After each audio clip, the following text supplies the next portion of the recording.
बल्ले की गैर मौजूदगी में आपके उम्मीदवार का इंतखाबी निशान क्या होगा, अब तक तो आपने याद कर लिया होगा। लेकिन अगर आप ये भी देखना चाहते हैं कि उस दिन यानी पोलिंग डे पर बैलेट पेपर किस तरह का नजर आएगा और उस पर कौन कौन से और निशानात भी होंगे ताकि कंफ्यूजन से बच सकें, तो आप ये अभी देख सकते हैं।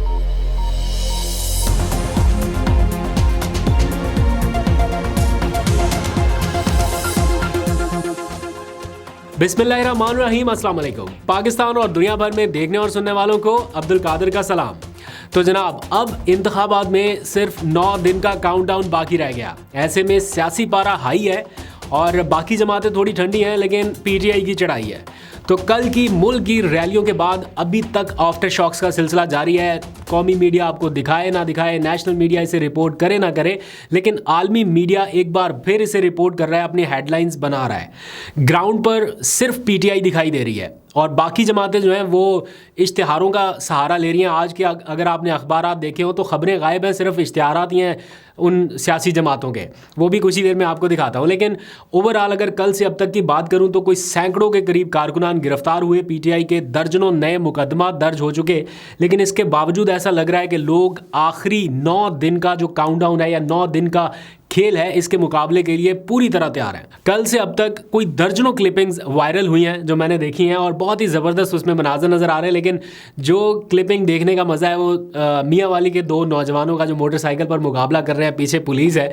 मतलब क्या वो ज़बरदस्त, ऐसा लग रहा है कि फास्ट एंड फ्यूरियस नहीं, फ्लैग एंड फ्यूरियस कोई सीन चल रहा है कि वो झंडे के पीछे पुलिस है और वो इतना वायरल हुआ है, उसको जितनी बार देखो उतना ही ज़बरदस्त लगता है वो क्लिप।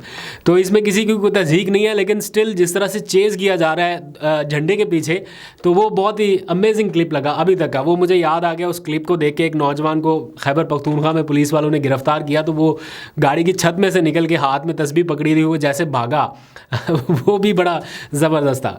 खैर, इस सारे मामले में ये जो कुछ भी हो रहा है, ये मुकाबला है या जिस तरह से कैंपेन हो रही है, पीटीआई की सोशल मीडिया ने कुछ नई स्ट्रेटजीज लॉन्च कर दी हैं और कुछ 1-2 दिनों में होने वाली हैं। आखिरी दिनों का इंतज़ार किए बगैर आज से आप अपना इंतखाबी निशान याद करना शुरू कर दें। अगर आप ये सोच रहे हैं कि शायद आखिरी दिन में या इलेक्शन से पहले या पोलिंग डे जाते हुए आप कहीं सर्च कर लेंगे इंतखाबी निशान कौन सा है, तो आपको मुश्किल पेश आ सकती है मुमकिन इंटरनेट की बंदिश की वजह से। उसके लिए बहुत सारे ऑप्शंस हैं, ऑफलाइन एप्लीकेशन भी है, काफ़ी कुछ हो रहा है। लेकिन स्टिल अगर आप पहले से रजिस्टर कर लें तो वो ज़्यादा बेहतर है। इसी के साथ साथ एक और लेटेस्ट डेवलपमेंट या आपकी सहूलत के लिए एक कुछ नई दिलचस्प इनोवेशन की गई है पीटीआई की सोशल मीडिया की टीम की तरफ से। अभी कुछ ही देर में आपके सामने रखता हूं, लेकिन पहले थोड़ा सा जिक्र कल की रैलियों के हवाले से जो अब तक के आफ्टर शॉक्स आ रहे हैं। जो लेटेस्ट डेवलपमेंट है वो ये कि फ़ायदा पीटीआई को ये हुआ, वैसे तो कारकुनान गिरफ्तार, मुकदमात वो भी हुआ है, लेकिन जो उनकी रूपोश क़यादत थी या रूपोश लोग थे जो बड़े अरसे से, जिनकी दाढ़ियाँ भी बढ़ गई और इंतज़ार में थे कि उन्हें कोई मौका मिले और वो वापस आएँ, अब उन लोगों की वापसी हुई है। डेरा गाजी खान में हमने देखा जरताज गुल आज अपने लोगों के दरमियान वापस आ गई और उन्होंने जिस तरह से पाक फ़ौज के हक़ में नारेबाजी की, इमरान खान के हक़ में नारेबाजी की, वो मनाज़र बड़े ज़बरदस्त हैं। और मेरा ख़्याल है वक्त की ज़रूरत भी ये है कि आप क्लैश को मज़ीद बढ़ाने की बजाय या रिफ्ट को मज़ीद बढ़ाने की बजाय इसी किस्म की बात करें, यही सुलझा हुआ पैगाम दें जो उन्होंने दिया है। बिकॉज़ स्टेट के अगेंस्ट जाके या आप इस तरह से कोई ऐसा नैरेटिव अपना के तो आप आगे नहीं बढ़ सकेंगे, मुश्किलात बढ़ती जाएंगी। तो ये बड़ा अच्छा है, मुल्क भी मेरी, फ़ौज भी मेरी, इस किस्म का मैसेज जो है वो बड़ा पॉजिटिव है। और फिर मैंने देखा सोशल मीडिया के कारकुनान, पीटीआई के जो कारकुनान है सोशल मीडिया पर, वो फ़ौज के साथ इजहार मोहब्बत के लिए जिस किस्म की क्लिपिंग्स आज वायरल कर रहे हैं या वो दिखा रहे हैं कि हमारा मैसेज क्या है, ये भी एक बड़ी पॉजिटिव डेवलपमेंट है। किसी के ऊपर कोई तनकीद किए बगैर आप मोहब्बत का पैगाम भी आगे बढ़ा सकते हैं। एनीवेज़, फिर लाहौर से मैंने देखा शेख इम्तियाज़ साहब, वो मैं उनको कुछ ज़्यादा जानता नहीं हूँ, लेकिन उनकी बड़ी हुई दाढ़ी देख के, बड़े हुए बाल देख के, तो मैंने उनकी पुरानी तस्वीर देखी तो मुझे अंदाज़ा हुआ कि इस शख्स ने पिछले कुछ महीने किस अज़ियत में गुजारे होंगे। वो भी बाहर निकले। फिर लाहौर से यासर गिलानी, मैं उनको एक आध बार ही मिला हूँ, ज़्यादा नहीं मिला, मेरी उनसे कोई मुलाकातें नहीं है, लेकिन यासर गिलानी ने और उनके ख़ानदान ने भी बड़ी मुश्किलात बर्दाश्त की और मुझे ज़ाती तौर पर यह इल्म है कि यासर गिलानी के वालिद साहब फ़ौत हो गए और वो उनके जनाजे में किस मुश्किलात का सामना करते हुए पहुँचे और उनको पता नहीं गालबन देख भी सके या नहीं देख सके, क्या हुआ उनके साथ वो माजरा खैर एक डिफरेंट, लेकिन लोगों ने इस किस्म की कुर्बानियाँ दी हैं। और अब यासिर गिलानी भी मंजर आम पे आए, उनके घर में कितने छापे हुए, कितने बार उनकी फैमिली को हरासा किया गया पुलिस की तरफ से, वो अगर मैं आपको एक एक बताने लगूँ वाक़या तो बहुत लंबा हो जाएगा व्लॉग। बहरहाल इस किस्म के लोग हैं जो अब मंजर आम पर आए हैं। फिर इस्लामाबाद से आमिर मुग़ल, उनके साथ भी काफ़ी कुछ हो चुका। उन्होंने भी अपना माल दौलत जायदाद, अपने बच्चे, इवन उनके छोटे छोटे बच्चे जो हैं वो भी रिपोर्टेड लिया, उनके बकौल के पुलिस उनको भी पकड़ के ले गई थी। तो उन्होंने भी काफ़ी कुर्बानी दी, आज वो भी मंजर आम पर नजर आए। तो मुहिम जो है वो बड़ी ज़बरदस्त अंदाज से जारी है। इस मुहिम की कौमी मीडिया पर तो कोई कवरेज नहीं हो रही, लेकिन आलमी मीडिया बता रहा है कि एक सियासी जमात के साथ बेसिकली हो क्या रहा है। अल जज़ीरा इंग्लिश की अगर आप आज की रिपोर्ट देखें और उनका आज का ट्वीट देखें तो वो लिख भी रहे हैं और दिखा भी रहे हैं कि जेल में कैद इमरान खान से इज़हार यकजहती के लिए निकलने वाले कारकुनान के साथ क्या हो रहा है और उनकी पार्टी को इलेक्शन से बाहर किस अंदाज से रखा जा रहा है। फिर इस वीडियो में मैंने देखा कि खातून जिए इमरान खान के भी नारे लगा रही हैं। मतलब अंदाज़ा करें कि सिंध के वो इलाके जहां कई दहाइयों से सिर्फ जिए भुट्टो का नारा गूंजता था, वहाँ लोग सड़कों पर आकर अगर जिए इमरान खान का नारा लगा दें तो फिर आंसू गैस तो उन लोगों के लिए बनती है।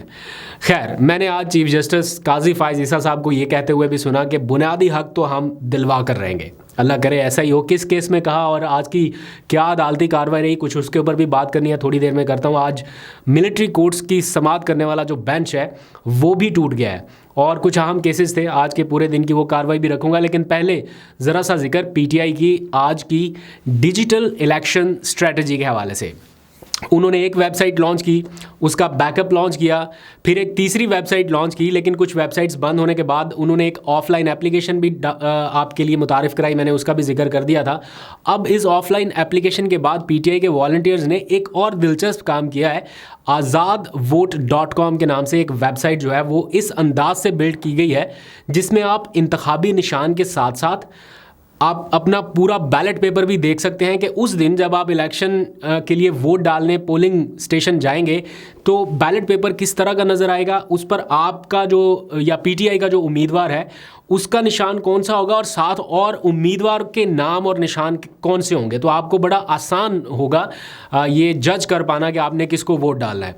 तो ये आपकी सहूलत के लिए एक वेबसाइट जो है वो ना सिर्फ डिज़ाइन की गई है बल्कि तैयार हो चुकी है। उसमें पहले तो था ना कि सिर्फ नाम और निशान आता था, अब नाम भी आएगा, निशान भी आएगा, पूरा बैलेट पेपर भी आएगा, नक्शा भी आएगा, व्हाट्सएप ग्रुप भी आएगा, बहुत सारी डिटेल आपको एक ही जगह पे मिल जाएगी। लेकिन मैं यहाँ पर ये क्लियर कर दूँ कि अभी ये ऑफिशियली लॉन्च नहीं हुई, ये सिर्फ ऑफिशियली सपोर्ट की जा रही है, यानी ऑफिशियल जो लोग हैं वो इस वेबसाइट को सपोर्ट कर रहे हैं और इसकी तैयारी में अपना पूरा मदद जो है वो भी फ्राहम कर रहे हैं और अपना नाम निशान और जो कुछ बैकअप सपोर्ट है वो दे रहे हैं। तो इसमें कुछ टेक्निकल फ्लॉज ज़रूर हैं, अभी बाकी हैं, लेकिन ये एक आध दिन में जैसे ही फाइनलाइज होगी तो इसकी भरपूर मार्केटिंग जो है वो कर दी जाएगी और इसके ऊपर जो ऑफिशियल लोग हैं पीटीआई सोशल मीडिया टीम के वो ऑन बोर्ड हैं, उनके इल्म में है।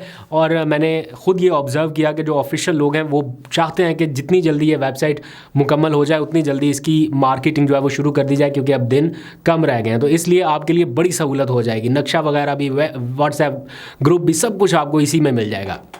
फिर पीटीआई ने आज एक और काम किया इलेक्शन स्ट्रेटजी के लिए कि इमरान खान की उनकी गिरफ्तारी से पहले हाल ही में की गई जितनी तकारीर थी उनको आज फिर से नशर करने का काम शुरू कर दिया गया। यानी जब तक इलेक्शन रहेगा 8 फरवरी तक उनकी ये पुरानी तकारीर जो है, जो बहुत पुरानी नहीं, हाल ही में जो जलसे उन्होंने शुरू किए थे उसमें उनकी जो तकारीर हैं उसे नशर करने का ऐलान किया गया है और गालबन नशर करना शुरू कर दी गई हैं। ये सिलसिला भी जब तक इलेक्शन ख़त्म नहीं होते जारी रहेगा। फिर आम इंतखाबात 2024 के लिए पाकिस्तान तहरीक इंसाफ का जो मंशूर है उसके जो की पॉइंट्स हैं उनको भी ऑनलाइन और अपनी वेबसाइट्स और ऑफिशियल पेजेस के ऊपर जारी कर दिया गया है। अगर आप देखना चाहें तो देख सकते हैं। बाकी जमातों के मंशूर भी आ रहे हैं, नून लीग का मंशूर आपने देखा, ना शहबाज ना मरियम, बस पाकिस्तान को नवाज दो और कुछ नहीं चाहिए, बस पाकिस्तान को नवाज चाहिए, ये उनका मंशूर है। फिर वो उनके मंशूर में जो मेन पॉइंट है वो ये कि नवाज शरीफ की 2017 से पहले की जो कीमतें थी वो बताते हैं कि 2017 से पहले ये कीमतें थी। भाई के जो 16 महीने की हुकूमत है उसको वो कंसीडर नहीं कर रहे, उसको उन्होंने निकाल दिया अपने मंशूर से, क्योंकि वो कारकर्दगी जो है वो दिखाने के और बताने के शायद काबिल नहीं है। तहरीक इंसाफ का जो मंशूर है वो वज़ीर आज़म का बराह रास्त इंतखाब एक ऐसी इस्लाहात की तरफ निशानदही करता है जो इस मुल्क के असल मसाइल की वजह है, ताकि बिल्कुल बराह रास्त कर दी जाए लोगों के कंट्रोल से। ये जो बिकने वाले लोग हैं, लोटे हैं, ज़मीर फ़रोश हैं, इनके इक़्तिदार से, इनके इख्तियार से ये चीज़ निकाल दी जाए। बराह रास्त आपके वोटों से वज़ीर आज़म मुंतखब हो, ये मंशूर है PTI का। फिर कौमी असम्बली की मुद्दत 4 साल, ये मैं कल के व्लॉग में बता चुका हूँ। सेनेट की मुद्दत 6 साल से कम करके 5 साल, और जो सेनेट के अरकान हैं उनका भी बराह रास्त इंतखाब, ताकि हॉर्स ट्रेडिंग ना हो सके। इन इस्लाहात को कोई और दूसरी जमात क्यों सपोर्ट नहीं करती? मेरा एक क्वेश्चन है आम पाकिस्तानी के तौर पे कि ये बराह रास्त सिर्फ PTI को तो बेनिफिट नहीं कर रही ना, ये तो हर उस शख्स को बेनिफिट करेगी जो सिस्टम में शफाफियत पर यकीन रखता है। तो क्या सिर्फ PTI ही ऐसी वाहिद जमात है जिसने ठेका ले रखा है कि शफाफ अंदाज से उन्होंने इलेक्शन में जाना है या शफाफियत बढ़ानी है आगे?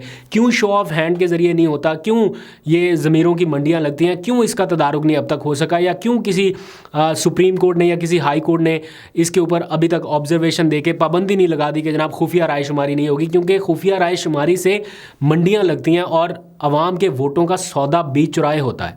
ये फैक्ट है, हम इसको देख चुके हैं, पूरी कौम ने इसको देखा। खैर, ये सिलसिला भी है। फिर बिलावल साहब का मंशूर भी लॉन्च हुआ और वो ज़्यादातर अखबारों में छपा हुआ है, मैंने देखा है। आज अखबारें जो है वो भरी हुई थी उनके मंशूर से, तो आप वो भी देख सकते हैं। फिर आ जाएं ज़रा सुप्रीम कोर्ट ऑफ पाकिस्तान की तरफ। आज वहाँ से भी कुछ खबरें हैं। सिविलियंस का जो फ़ौजी ट्रायल हो रहा था, उसके ख़िलाफ़ इंट्रा कोर्ट अपीलों पर समाअत करने वाला जो बेंच है, 3 रुकनी बेंच, वो टूट गया है। जस्टिस सरदार तारिक ने बेंच से अलहदगी इख्तियार कर ली है। रिपोर्टेडली उनके ऊपर जस्टिस जवाद एस ख्वाजा, जो इसमें दरख्वास्त गुजार हैं सिविलियन के ट्रायल के हवाले से जो दरख्वास्त है उसमें, उन्होंने एतराज़ आयद किया था। और वैसे भी जिस दिन से इन्होंने ज़मानत दी है इमरान खान साहब को, उसके बाद से वो मुझे किसी हाई प्रोफाइल केस में अभी तक नज़र नहीं आया। खैर, देखते हैं क्या होता है। फिर 9 और 10 मई के वाक़यात में जो गिरफ़्तार लोग हैं जिनका ट्रायल अभी तक जारी है मिलिट्री कोर्ट्स में, वो ट्रायल रुका नहीं है, वो जारी रहेगा, क्योंकि 3 रुकनी जजेस की जो कमेटी है वो अब बैठेगी, दोबारा से डिसाइड करेगी कि लार्जर बेंच जो है वो तश्कील दिया जाए या इसमें कौन कौन लोग शामिल होंगे। दूसरा अहम मामला FIA की जानिब से हाल ही में सहाफ़ियों को भिजवाए गए नोटिस थे जिनको हरासा किया जाना एक तरह से करार दिया गया था। तो आज चीफ जस्टिस के सामने सहाफ़ी पहुंचे, उन्होंने केस भी लगाया। तो मैं डिटेल में नहीं जाता, उसका लुब्बे लुबाब जो है वो आपके सामने रख देता हूँ। जो एंड स्टोरी है वो ये कि जस्टिस काजी फ़ाइज़ ईसा ने तनकीद की बुनियाद पर कार्रवाई ना करने की हिदायत की है। उन्होंने कहा है कि गालम गलोच और तज़हीक का मामला बिल्कुल अलग रखें, और जिन्होंने खाली तनकीद की है उनके जो केसेस हैं वो आप बेशक जो उनको नोटिस भेजे गए हैं सहाफ़ियों को, वो आप वापस ले सकते हैं। जस्टिस मोहम्मद अली मज़हर ने यूट्यूब और उनके ऊपर जो गुमराह कुन थंबनेल्स हैं उनका मामला उठाया, एतराज़ किया उसके ऊपर, और ये बड़ी दुरुस्त बात है। लोग ऐसी ऐसी चीज़ें दिखाते हैं, बल्कि सोशल मीडिया पे यूट्यूब के ऊपर ही एक चैनल है, अगर आप उसके थंबनेल देखें तो वो जिस किस्म के एक होता है ना दिलचस्प थंबनेल, या एक होता है कि बस गलत बयानी करना, एक होता है कि बियॉन्ड रेड लाइन जाके और किस किस्म की लाइनें लिख देते हैं, बड़ा हैरान कुन है। और वो देखा भी हमने कि कई बार वो लिख देते हैं कि जनाब किसी को गोली मार दी, किसी को पता नहीं क्या हो गया, धमाके से उड़ा दिया, चीफ जस्टिस ने इमरान खान को रिहा करा के गाड़ी में बिठा लिया, समथिंग लाइक दैट। तो वो बड़ी अजीब व गरीब सी चीज़ें आ जाती हैं, तो उसको हम भी कंडेम करते हैं। ऐसा नहीं होना चाहिए, ना अपने व्यूअर्स के साथ आपको ये बेईमानी करनी चाहिए, ना उनको गुमराह करना चाहिए। इससे थोड़े से व्यूज़ तो मिलते हैं, लेकिन ओवरऑल नुकसान आपका और कम्युनिटी का होता है। फिर जस्टिस मुसर्रत हिलाली ने आज कहा कि, बल्कि वाज़े तौर पर वो मीडिया के ऊपर काफ़ी सोशल मीडिया पर बरहम दिखाई दी, और उन्होंने कहा कि आर्टिकल 19 का ख्याल है जो कि इज़हार आज़ादी राय के हवाले से है, तो फिर आर्टिकल 14 का भी ख्याल करें। तो गालिबन उनका शिकवा है सोशल मीडिया से कि वो उन्होंने इदारों को बड़ा नुकसान पहुंचाया, लेकिन जो माजी में ट्रेंड्स रहे हैं एक दूसरी जमात की जानिब से अदलिया के ख़िलाफ़, इदारों के ख़िलाफ़, उनको भी फिर उसी तरह से परखना चाहिए। आखिर में एक बुरी खबर काला धन रखने वालों के लिए और बड़ी शानदार खबर ओवरऑल पाकिस्तान के लिए, वो ये कि स्टेट बैंक ने तमाम मालियत के नए करेंसी नोट लाने का ऐलान कर दिया है। यानी अगर किसी ने बहुत बड़े पैमाने पर अपने तय खानों में पाकिस्तानी करेंसी छुपा रखी है तो उन्हें हर हाल में वो निकाल के बैंकों तक ले जानी पड़ेगी, अदरवाइज़ नए नोट आने तक वो सब बेकार हो जाएंगे। तो मार्च तक का टाइम दिया गया है, मार्च में पाकिस्तान में नए करेंसी नोट आ जाएंगे। उससे भी शानदार ऐलान ये होना चाहिए कि 5,000 का जो नोट है उसके ऊपर पाबंदी आयद हो जाए, वो बंद हो जाए, वो ख़त्म हो जाए। तो पाकिस्तान से आधी रिश्वत और आधे हमारे जो मुआशी मसाइल हैं वो भी कम हो सकते हैं। अभी तक के लिए इतना ही। अपना बहुत सा ख्याल रखिए। अल्लाह हाफिज़।